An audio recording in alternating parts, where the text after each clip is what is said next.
I don't have a specific schedule for rotation, and I don't consciously try to give each watch equal wrist time. It's more of a random rotation, just depending on what I feel like wearing that day. And they all stay on for different amounts of time, so that might mean I wear one watch for one day, and another time it might mean that I keep the same watch on for 1 week.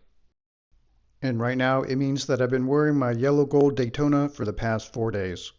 It's hard to explain, but this watch is easy to wear, and sometimes it's easier not to make any decisions. I just take off the watch for a shower and put the same watch straight back on.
There's very little downside to wearing this watch, especially in winter when it stays under the cuff most of the time. So it's not seen by everyone and it doesn't attract attention. And I don't have to worry about scratching it that much either. It's made of a beautiful shade of yellow gold and it has a striking black dial with those solid subdials. The size is great for me and it has a heavy presence on my wrist. Hopefully you can see the condition of this bracelet. It's still tight and does not have any give to it yet. And even though I do wear this only with long sleeves, I'm not too overly cautious with it. So it does have some light scratches and light scuffs, but nothing too deep or too noticeable.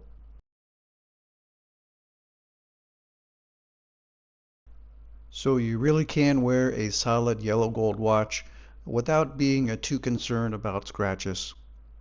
My yellow gold Daytona is the previous discontinued reference number. So if you compare it to the current reference, white gold Daytona, the hour markers are shorter and stubbier, and the two lugs on the right side are thinner than the lugs on the left side. So not much difference overall in terms of appearance between the two reference numbers. And obviously I got this watch before the recent price hike on January 1st. And I think there were actually 2 price hikes since I purchased this watch. I can really appreciate that subtle matte black dial, but the standout and best feature of this dial are those solid subdials. They just look amazing and it completes the look of the watch. And that bright red running chronograph hand just adds a perfect accent of color. That being said, yellow gold sometimes eventually does start to get too loud, and I want to return to a more subtle shade with the white gold. So it's easy to just switch out to the white gold Daytona. It doesn't always happen at the same amount of time. Sometimes I wear the yellow gold for just a short period of time. Sometimes I leave it on for 1 or 2 weeks.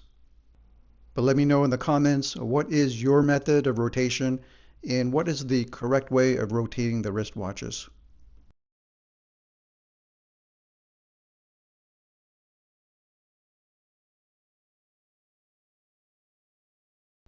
As a side note, if this video looks or sounds different than usual, it's because I'm using a brand new way of shooting the video and editing. This is the only equipment I use to make this video, extremely lightweight and portable and minimal. The Fujifilm X100 was used to shoot the video footage in 4K, and it also has a pretty decent macro ability for the desktop shots. It doesn't have great image stabilization and doesn't have great autofocus, so that might be a downside of this camera, but it is extremely lightweight and portable. And I also like the fact that it has the built-in ND filter, and I can also control this remotely through my iPhone. The only microphone was the DJI Mic 2, so hopefully the audio will sound okay on this video. I did the whole editing on the iPad Pro using a Final Cut for iPad. I did have to purchase the tutorial to figure out how to use the software, but it is a pretty fun to use software and it is pretty powerful.